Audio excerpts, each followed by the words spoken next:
Évangile de Jésus-Christ selon saint Marc, chapitre 1er, versets 21 à 28. Jésus et ses disciples entrèrent à Capharnaüm. Aussitôt le jour du sabbat, Jésus se rendit à la synagogue et là il enseignait.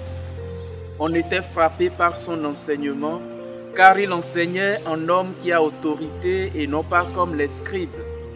Or, il y avait dans leur synagogue un homme tourmenté par un esprit impur qui se mit à crier: « Que nous veux-tu, Jésus de Nazareth?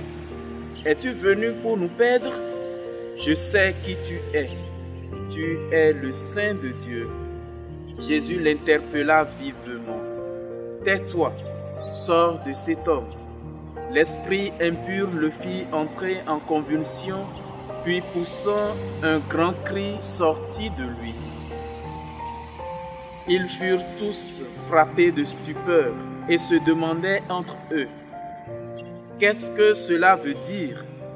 Voilà un enseignement nouveau donné avec autorité.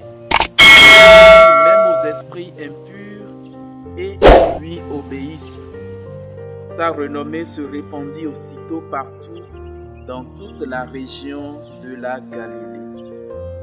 Acclamons la parole de Dieu.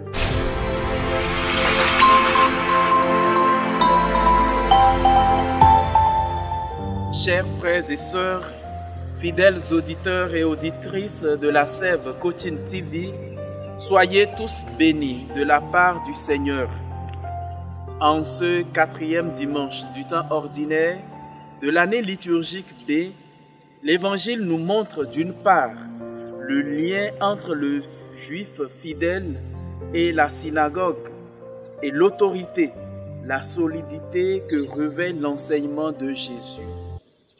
Je voudrais, pour la méditation de ce jour, partir du thème de la 48e Assemblée générale de l'Union du clergé béninois UCB, tenue au cours de cette semaine au centre Guiriobé de Parakou, du 25 au 29 janvier 2021, qui s'intitule « L'inculturation de l'Évangile. Quelle catéchèse pour aujourd'hui ?» Au cours de leurs assises, les prêtres béninois ont réfléchi sur l'inculturation qui est le processus par lequel la lumière de l'Évangile est portée à nos cultures afin qu'elles deviennent le lieu où Dieu se dit. L'évangélisation de nos cultures consiste donc simplement à accueillir Jésus qui est la bonne nouvelle en personne et de se laisser transformer par lui. Tout le problème réside donc dans la rencontre de Jésus avec nos cultures. Et c'est là que le syncrétisme, qui consiste à mélanger sans discernement tout ce qui vient de la culture avec l'Évangile, apparaît. Quand on est chrétien, le jour et que la nuit, on passe de fétiche en fétiche pour d'autres rites, il y a un problème. Bien souvent, c'est par la peur, c'est à cause de la peur, à cause de la sécurité humaine que l'on en vient à de telles pratiques.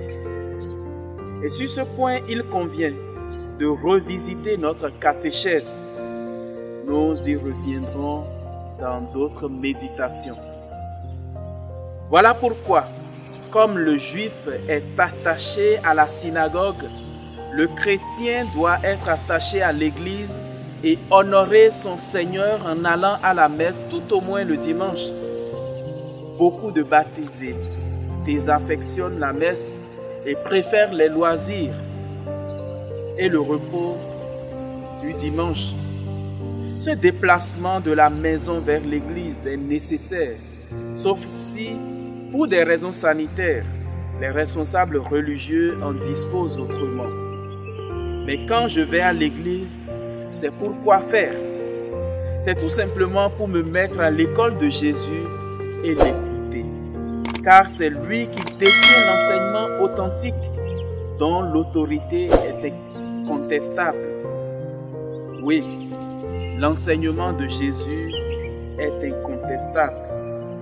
Alors, chers frères et sœurs, si tu veux renouer avec l'amitié de Jésus, n'aie pas peur de te déplacer vers l'Église et écoute la parole de Dieu qui est vérité et vie.